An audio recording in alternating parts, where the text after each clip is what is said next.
ഇന്ന് rubber വെട്ടിന് leave കൊടുത്തതുകൊണ്ട് വീട്ടിൻ്റെ ബാക്കിൽ കുറച്ച് മഞ്ഞൾ നട്ടിട്ടുണ്ടായിരുന്നേ. അങ്ങനെ രാവിലെ തന്നെ അതങ്ങ് വെട്ടാമെന്ന് വിചാരിച്ച് നമ്മൾ വെട്ടാൻ തുടങ്ങിയിരിക്കുകയാണ്. അപ്പം അതിൻ്റെ ഇല കരിയും മുമ്പാണ് വെട്ടാൻ ഇറങ്ങിയിരിക്കുന്നത്. കാരണം ഇല കരിഞ്ഞു കഴിഞ്ഞാൽ അതിൻ്റെ മൂഡ് കറക്റ്റ് അറിയത്തില്ല. അങ്ങനെ അതേ ഇല പച്ച ഇല കണ്ടിച്ചങ്ങ് മാറ്റുവാണ്. അപ്പം കൃഷ്ണ വന്ന് സഹായിക്കുവാണ്, ഞാൻ ചെയ്യാം അമ്മയെന്നും പറഞ്ഞ്. അപ്പോൾ അതേ വെട്ടിയെടുത്തപ്പോഴത്തേക്കും ദേ കുറച്ച് രീതിയിലുള്ള മഞ്ഞളേ ഉള്ളൂ. മറ്റത് നല്ല രീതിക്ക് മഞ്ഞൾ പിടിക്കുമായിരുന്നു. പക്ഷേ ഇപ്പോൾ എന്താണെന്തോ കുറച്ച് രീതിയിൽ ബാക്കിൽ നമ്മളെ മുകളിലായിട്ട് കുറച്ച് റബ്ബറാണ് നിൽക്കുന്നത്.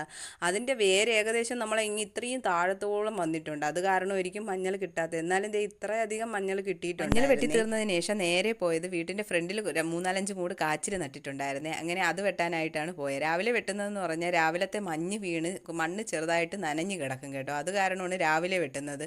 നമ്മുടെ ഈ തറയെന്ന് പറഞ്ഞാൽ നല്ല പാറക്കല്ല് മാതിരി ഇരിക്കുന്ന തറയാണ്. അത് വെട്ടിയാലൊന്നും ഒരു മൂട് കാച്ചിൽ വെട്ടിയപ്പോൾ അധികം വലുപ്പമൊന്നും ഇല്ലാത്ത കാച്ചിലാണ് കിട്ടിയിരിക്കുന്നത്. പിന്നെ അതിനെ പടർത്താനായിട്ട് ഒരു മരിച്ചീനി കമ്പ് നട്ടിട്ടുണ്ടായിരുന്നു. അങ്ങനെ അതിൽ നിന്ന് 2 ഞറുങ്ങിണി കിഴങ്ങുകളും കിട്ടിയിട്ടുണ്ടായിരുന്നേ. അങ്ങനെ കാച്ചിൽ വെട്ടിയപ്പോൾ ഏകദേശം മൊത്തം ഇത്ര കാച്ചിലാണ്. അങ്ങനെ അതെല്ലാം വെട്ടിക്കഴിഞ്ഞപ്പോഴത്തേക്കും വീട്ടിൽ നിന്ന് അമ്മ വന്നിട്ടുണ്ടായിരുന്നേ. വന്ന പാടെ തന്നെ വഴുതനങ്ങ വിരട്ടിക്ക് വേണ്ടി അരിയുവാണ്. അപ്പോൾ ഞാൻ വങ്കട മീൻ കിട്ടിയിട്ടുണ്ടായിരുന്നു. അതും കണ്ടിച്ച് വൃത്തിയാക്കി. പിന്നെ കുഞ്ഞ മത്തിയും കിട്ടിയിട്ടുണ്ടായിരുന്നു. അത് പൊരിക്കാനായിട്ട് കണ്ടിച്ച് റെഡിയാക്കി വെച്ച്. അങ്ങനെ അമ്മ കുഞ്ഞ മത്തി പൊരിച്ചുകൊണ്ടിരിക്കുവാണ്. അമ്മ വന്നു കഴിഞ്ഞപ്പോൾ പിന്നെ അവർ ഏറ്റെടുത്ത് കേട്ടോ പാചകങ്ങൾ ഏകദേശം. അങ്ങനെ വഴുതനങ്ങ വിഴുക്ക് വരട്ടിയും റെഡി ആയിട്ടുണ്ട്. പിന്നെ കപ്പയും മീനും ഇല്ലാത്ത ദിവസം നമ്മളെ വീട്ടിൽ അധികം ചുരുക്കമാണ്. അങ്ങനെ കപ്പയും റെഡിയാക്കിയിട്ടുണ്ട്. പിന്നെ ഞാൻ ഒരു കുഞ്ഞ് കാട്ടുനെല്ലിക്ക് അച്ചാറും കൂടി ഇടാമെന്ന് വിചാരിച്ചു കേട്ടോ. കുറച്ച് കുപ്പിയിലെടുത്ത് ഉപ്പിലിടാനായിട്ട് കായവും ഉപ്പും ഒക്കെ ഇട്ട് റെഡിയാക്കി വെച്ചിട്ടുണ്ടായിരുന്നേ.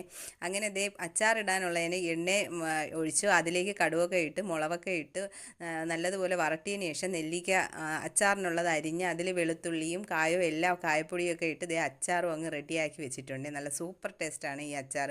അപ്പോൾ ഉച്ച ആയപ്പോഴത്തേക്കും അർഷയും മോളും കൂടി വന്നു. അങ്ങനെ അവർ വന്ന് കുറച്ച് കഴിഞ്ഞപ്പോഴത്തേക്കും അമ്മ ഊണൊക്കെ കഴിഞ്ഞിട്ട് പോകാനായിട്ട് ഇറങ്ങിയിട്ടുണ്ടായിരുന്നേ. അമ്മയ്ക്ക് കല്ലമ്പലം വരെ ഒന്ന് പോകാനുണ്ടായിരുന്നേ. അങ്ങനെയാണ് അമ്മ പെട്ടെന്ന് തന്നെ പോകാനായിട്ട് ഇറങ്ങിയിട്ടുണ്ടായിരുന്നേ. അങ്ങനെ അമ്മ പോകാൻ തുടങ്ങിയായിരുന്നേ. അമ്മ പോയതിന് ശേഷമാണ് പിന്നെ നമ്മൾ ഊണ് കഴിക്കാനായിട്ടിരുന്നത്. നമ്മൾ ഊണ് കഴിക്കുമ്പോൾ എന്തായാലും സ്ഥിരം മാവിൻ്റെ മൂട്ടിലാണല്ലോ ഇരുന്ന് ഊണ് കഴിക്കാതെ. എന്നാലേ നമുക്ക് ചോറ് അങ്ങോട്ട് ഇറങ്ങത്തുള്ളൂ. അതാണ് അവിടെ ഇരുന്ന് എന്നെ ഊണെല്ലാം കഴിഞ്ഞിട്ട് കുഞ്ഞൂസിന് വേണ്ടി തിരുവാതിര കളിക്ക് വേണ്ടിയിട്ട് 2 സ്റ്റിക്ക് ഉണ്ടാക്കണമായിരുന്നു. അങ്ങനെ കൃഷ്ണ അത് സ്റ്റിക്ക് ഉണ്ടാക്കിയിട്ടുണ്ടായിരുന്നേ. കളർ പേപ്പറൊക്കെ വെച്ച് നല്ലതുപോലെ പൊതിഞ്ഞ് റെഡിയാക്കി വെച്ചിട്ടുണ്ടായിരുന്നേ. അങ്ങനെ ഉണ്ടാക്കി റെഡിയാക്കി.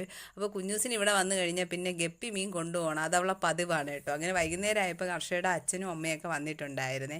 അങ്ങനെ ആര് വന്നാലും നമ്മൾ മുറ്റത്തിരുന്ന് തന്നെ കൂടുതലും കാര്യം പറയുന്നത് കേട്ടോ. ഇവിടെയാണ് നമുക്കൊരു പ്രത്യേക ഒരു വൈബാണ്. അങ്ങനെ പിള്ളേർ സെറ്റെല്ലാം കളിച്ചുകൊണ്ടിരിക്കുകയാണ്. എന്നിട്ട് വൈകുന്നേരം ആയപ്പോഴത്തേക്ക് അവർ പോകാനായിട്ട് ഇറങ്ങി. അങ്ങനെ പോകാനായിട്ട് ഇറങ്ങിയപ്പോഴത്തേക്ക് സായിയോടെ ചോദിച്ച് വാ നമുക്ക് അങ്ങ് തേമ്പാമൂട്ടി പോകാമെന്നും പറഞ്ഞ് സായിനെ കൊണ്ടുപോകാനായിട്ടിരിക്കുകയാണ്. അപ്പോൾ സായി വരുന്നില്ല എന്നും പറഞ്ഞ് ഒരു ഉമ്മയൊക്കെ ഹർഷയ്ക്ക് കൊടുത്തിട്ടുണ്ടായിരുന്നേ. ഹർഷ ഇന്ന് വീട്ടിലല്ല പോകുന്നത് കേട്ടോ, അവളെ വീട്ടിലാണ് പോകുന്നത്. 2 ദിവസത്തെ അവധി കിട്ടിയോണ്ട് നേരെ ഇനി അങ്ങ് വീട്ടിലോട്ടാണ് പോകുന്നത്. അതുവരെയും പോണില്ല എന്നും പറഞ്ഞ് നിന്ന് കുഞ്ഞൂസ് മീനും കൂടെ കിട്ടിക്കഴിഞ്ഞപ്പോൾ പിന്നെ എത്രയും പെട്ടെന്ന് പോയാൽ മതി, അവിടെ പെട്ടെന്ന് ചെന്ന് തന്നെ കുളത്തിൽ മീനിട്ട് കളിക്കണമെന്നും പറഞ്ഞ് പിന്നെ മുന്നേ ചാടുവാണ്. അങ്ങനെ അവർ യാത്രയായിട്ടുണ്ട്. അവരെ യാത്രയാക്കാനായിട്ട് നമ്മളും ഇനി താഴോട്ട് ഇറങ്ങി വന്നിട്ടുണ്ടായിരുന്നു കേട്ടോ. അങ്ങനെ അവർ പോവുകയാണ്. അപ്പോൾ ഇന്നത്തെ വീഡിയോ ഇത്രയേ ഉള്ളൂ. ഇഷ്ടമായ സപ്പോർട്ട് ചെയ്യാൻ മറക്കല്ലേ. Thank you.